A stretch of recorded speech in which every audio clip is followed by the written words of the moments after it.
Esu apie kalbėjimąsi visų pirma.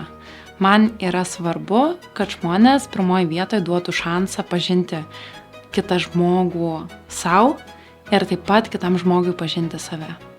Susitikimuose su kitais žmonėm dažnai girdžiu nusivylimą apie tai, kad jų niekas nesupranta ir negirdi, kad jie neturi šilto ryšio. Ir apie tai, kad tai, kaip jie sako dalykus kitiem, tai nėra priimama. Todėl, kad, kažkas tai ne taip, ar ne? Ar formuluotėje, ar kažkur tai santykyje jau pačiame.